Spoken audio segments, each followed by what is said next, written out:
kembali lagi di podcast kita BBM Bincang-Bincang Manja. Nah, jadi kami sebagai host akan memperkenalkan diri. Saya Rizky Nuraini. Saya Dina Maria Putri.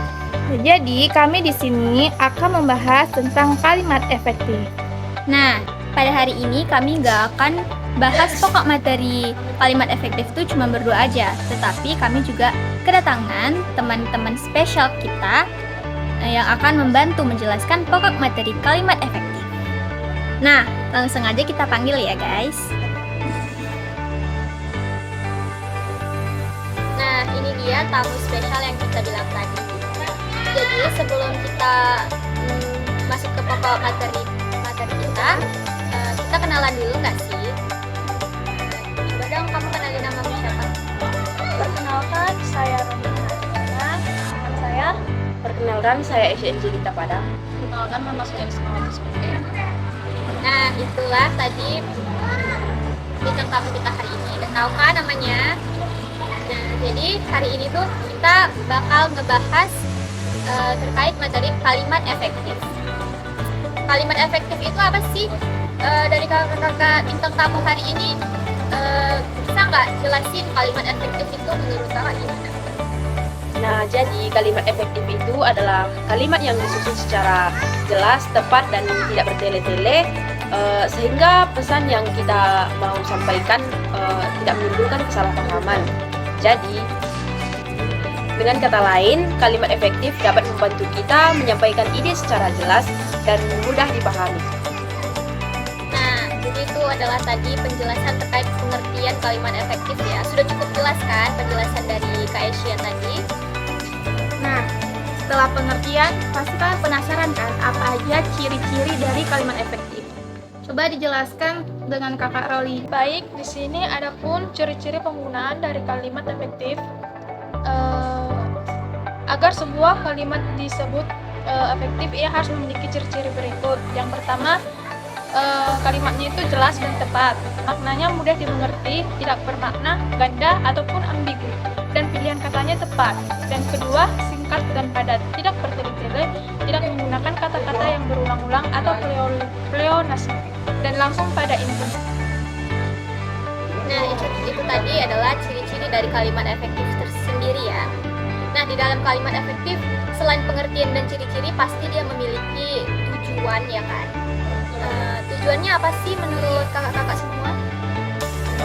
Tujuan kalimat efektif adalah itu tadi, supaya pesan yang kita sampaikan bisa dipahami dengan mudah dan jelas.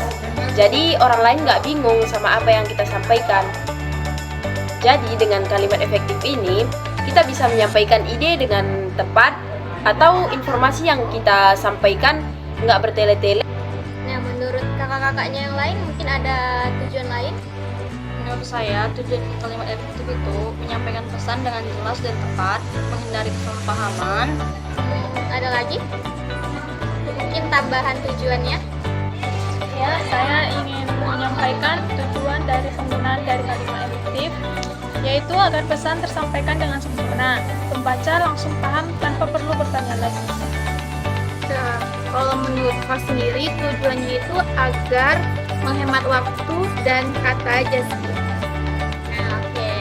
Jadi itu adalah beberapa pendapat dari kakak-kakak semua terkait tujuan dari kalimat efektif. Nah, di dalam kalimat efektif juga pasti punya contohnya ya. Contoh kalimat efektif itu seperti apa sih? Ada yang bisa menjelaskan contohnya? Contoh kalimat efektif itu seperti saya belajar setiap malam, ibu masak di dapur, mereka bermain di lapangan, guru menjelaskan pelajaran dengan jelas, kami datang tepat waktu. Seperti itu menurut saya.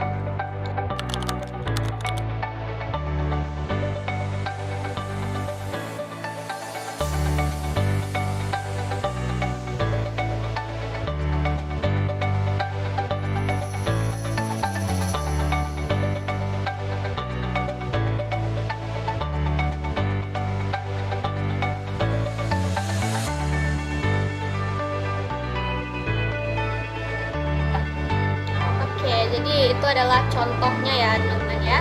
Jadi bisa teman-teman mengerti pengertian dari kalimat efektif itu apa, ciri-cirinya itu apa dan tujuannya apa beserta contohnya ya.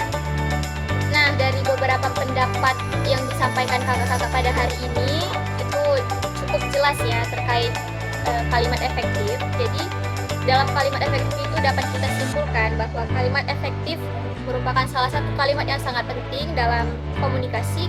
Kenapa penting? Karena dengan adanya kalimat efektif dapat membantu kita dalam menyampaikan pesan secara jelas, singkat, dan tepat.